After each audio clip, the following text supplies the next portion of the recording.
శ్రీ గురు చరిత్ర అధ్యాయము 3. శ్రీ గణేశాయ నమః. శ్రీ సరస్వత్యై నమః. శ్రీ గురుభ్యో నమః.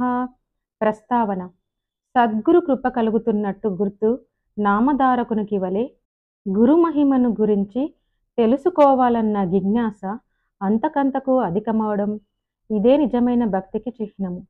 3-4 అధ్యాయాలు ఈ విషయాన్నే వివరిస్తాయి. సృష్టి వికాసం కోసం అవతరించిన వారు అత్రి మహర్షి.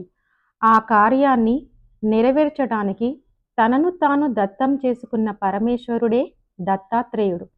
అందుకు దోహదకారి అయిన దుర్వాస శాపాన్ని కూడా స్వీకరించారు. ఆయన త్రిమూర్తాత్మకుడు. అందువలన గురుధ్యాన శ్లోకం ఆయనకు సంపూర్ణంగా వర్తిస్తుంది. సిద్ధపురుషులందరి రూపంలో మానవాళిని సదా అనుగ్రహించేది ఆయనే. అంటే భగవంతుడే మానవాళికి గురువుగా అవతరించిన దత్తాత్రేయుడన్నమాట. అందుకే దత్తావతారములైన శ్రీపాదవల్లభుడు, నృసింహ సరస్వతి, మాణిక్య ప్రభువు, అక్కల్కోట్ స్వామి, షిరిడి సాయిబాబా వంటి సద్గురువులకు స్కాంద పురాణాంతర్గతమైన గురుగీతలోని గురుస్తుతి శ్లోకాలు యథాతథంగా సరిపోతాయి. అట్టి వారిని ముముక్షువులు ఆశ్రయించాలని, తదన్యులను కాదని భగవద్గీత 4వ అధ్యాయంలో 34 శ్లోకంలో శ్రీకృష్ణుడు ఆదేశిస్తారు. ముముక్షువు ఇటువంటి దత్తావతారాల చరిత్రలను, బోధనలను శ్రద్ధగా పారాయణ శ్రవణాదులు చేసి శ్రీ దత్తానుగ్రహానికి పాత్రుడవ్వాలి. అప్పుడే తగు రీతిన గురువు అనుగ్రహం ప్రాప్తిస్తుంది.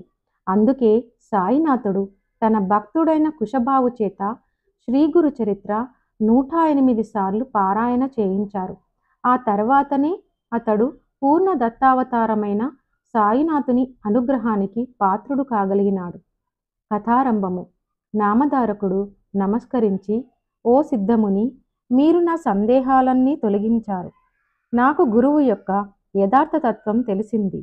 మీకు జయము. ఇంతకు మీ నివాసం ఎక్కడ? మీకు భోజనం ఎలా లభిస్తుంది అని అడిగాడు. సిద్ధయోగి అతనిని కౌగలించుకొని ఆశీర్వదించి నవ్వుతూ, నేను ఎప్పుడు శ్రీగురుని చెంతనే ఉంటాను. శ్రీగురు స్మరణమే నాకు ఆహారం. వారి మహిమయే నాకు అమృతతుల్యమైన పానీయము. ఈ శ్రీగురు చరిత్ర గ్రంథము శ్రవణము చేస్తుంటే భుక్తి ముక్తి శీఘ్రంగా లభిస్తాయి. పరిశుద్ధులై దీనిని 7 రోజులలో పారాయణ లేక శ్రవణం చేసిన వారి పాపాలు నశించి సంతానము, ధనధాన్యాలు, దీర్ఘాయువు, జ్ఞానము ఎవరు కోరినది వారికి లభిస్తుంది. నిష్కామములకు ముక్తినిస్తుంది అని చెప్పి తన వద్దనున్న గ్రంథం చూపారు. నామధారకుడు ఎంతో ఆసక్తితో ఆయన పాదాలకు నమస్కరించి, మీరీ గ్రంథం సంగతి చెబుతుంటే నాకు ఎంతో దూరం నడిచి దప్పికగా ఉన్నవాడికి సాక్షాత్తు అమృతమే పోసినట్లున్నది. ఇది వినడం వలన నా అజ్ఞానం ఇంకా తొలగిపోగలదు. దీనిని శ్రవణం చేయాలనిపిస్తుంది. నా సందేహాలు తొలగించి నాకింత మేలు చేస్తున్న మీరు నా గురుదేవులు. నన్ను అనుగ్రహించండి అని వేడుకున్నాడు. సిద్ధముని సంతోషించి అభయమిచ్చి అతనిని చేయి పట్టుకొని వెనుక శ్రీగురుడు పావనం చేసిన అశ్వత్థ వృక్షం దగ్గరికి తీసుకుపోయాడు. నామధారకుణ్ణి దాని కింద తమ దగ్గరగా కూర్చోపెట్టుకొని ఇలా చెప్పారు. నాయనా, అజ్ఞానం వలన నీకు శ్రీగురుని యందు దృఢమైన భక్తి కుదరలేదు. ఆయనను సందేహించడం వలననే నీకిన్ని కష్టాలు వచ్చాయి. సదాచార సంపన్నుడైన గురువుని పూర్ణమైన భక్తితో విశ్వసించి సేవించగలవారికే వారి నిజతత్వం అర్థమవుతుంది. అట్టివారికే కష్టాలు తొలగి అభిష్టాలు నెరవేరుతాయి. నిజానికి సద్గురువు తన పరభేదం లేకుండా అందరిపైన అపారమైన దయ కురిపిస్తాడు. నీరు ఎత్తైన ప్రాంతంలో నిలువజాలనట్లు డాంబికులకు ఆయన కృప లభించదు. గురువుకి సాటి అయినదేదీ లేదు. కల్పవృక్షము, చింతామణి కోరినవి మాత్రమే ప్రసాదించగలవు. కానీ గురువు మనం కోరని దానిని కూడా ప్రసాదిస్తారు.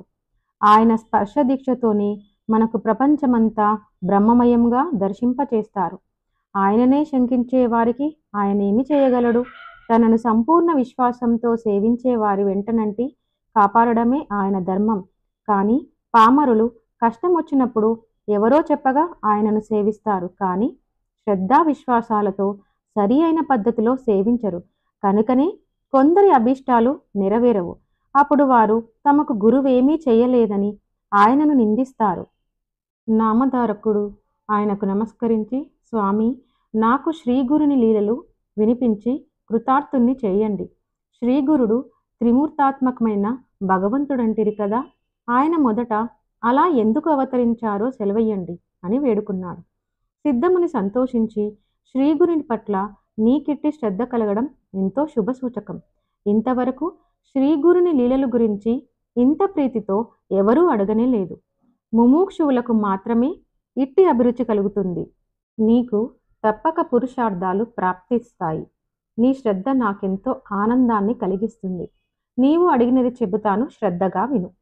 జగత్తుకు మూల కారణమైన భగవంతుడు మొదట అనేకమవ్వాలని సంకల్పించినప్పుడు ఆయన శక్తి త్రిగుణాత్మకంగా మారి బ్రహ్మ, విష్ణు, మహేశ్వరుల రూపం ధరించింది. వాటిలో రజోగుణం ప్రకోపించినప్పుడు సృష్టికర్త అయిన బ్రహ్మరూపంలో ఆ శక్తే సర్వాన్ని సృష్టించింది. సత్వగుణం బలీయమై విష్ణు రూపంలో సర్వాన్ని పాలిస్తుంది. తమోగుణం బలీయమైనప్పుడు అదే మహేశ్వరుడై సర్వాన్ని సంహరిస్తుంది. అంతేగాని నిజానికి ఆ ముగ్గురికి భేదమే లేదు. పూర్వం సూర్యవంశానికి చెందిన అంబరీషుడనే రాజు నిరంతరం హరిచింతన, అతిథి సేవలతో పాటు దృఢమైన నిష్ఠతో ఏకాదశి వ్రతం ఆచరించేవాడు. ఒకరోజు ద్వాదశి తిథి ఒక్క గడియ మాత్రమే ఉందనగా దూర్వాస మహర్షి శిష్య ప్రశిష్యులతో కలిసి అతని వద్దకొచ్చారు. అంబరీషుడు ఆయనను పూజించి త్వరగా అనుష్ఠానం పూర్తి చేసుకుని భోజనానికి రమ్మని ప్రార్థించాడు. అప్పుడా మహర్షి స్నానానికని నదికి వెళ్ళి పారణ సమయం మీరిపోతున్నా కాని రాకుండా ఆలస్యం చేయసాగారు. తిథి మించిపోతే అంబరీషునికి వ్రతభంగం అవుతుంది. అలా అని అతను భోజనం చేస్తే అతిథిని అలక్ష్యం చేసినట్లవుతుంది. అందుకని అతడు ఆ రెండింటినీ పరిరక్షించుకోదలిచి కొద్ది తీర్థం మాత్రం త్రాగాడు. ఇంతలో దూర్వాసుడొచ్చి కోపించి, రాజా, నీవు నానా యోనులలో జన్మింతువు కాక అని శపించాడు. అంబరీషుడు భయపడి శ్రీహరిని శరణు పొందాడు. అప్పుడు ఆయన సాక్షాత్కరించి దుర్వాసునితో, మహర్షి, నా భక్తుడు నీ శాపాన్ని భరించలేడు. అతనిని రక్షించడం నా ధర్మం.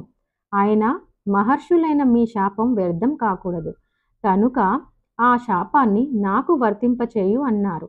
అలాగైనా శ్రీహరి తిరిగి తిరిగి అవతరిస్తూ లోకోపకారం చేయగలడని తలిచి సంతోషించి దుర్వాసుడు, విశ్వాత్మ, మీ గురించి తపస్సు చేస్తున్న యోగులకు ప్రత్యక్ష దర్శనం ఇవ్వటానికి, జంతు యోనులలో జన్మించిన పాపులను ఉద్ధరించటానికి మీరు భూలోకంలో ఎప్పుడూ అవతరిస్తూ ఉండండి అన్నారు. అందువలనే విష్ణువు మత్స్యాది అవతారాలు ఎత్తారు. కానీ వాటిలో కొన్ని గుప్తంగా ఉండి ఉత్తమ తపస్సులకు మాత్రమే తెలుసుకొన సాధ్యమవుతాయి. ఇలాంటి అవతారాలలో ఒకటి దత్తాత్రేయుడు. ఈయన అత్రి అనసూయలకు జన్మించాడు. శ్రీ దత్తాయ గురవే నమః. శ్రీ శ్రీపాద శ్రీవల్లభాయ నమః. శ్రీ నృసింహ సరస్వత్యై నమః.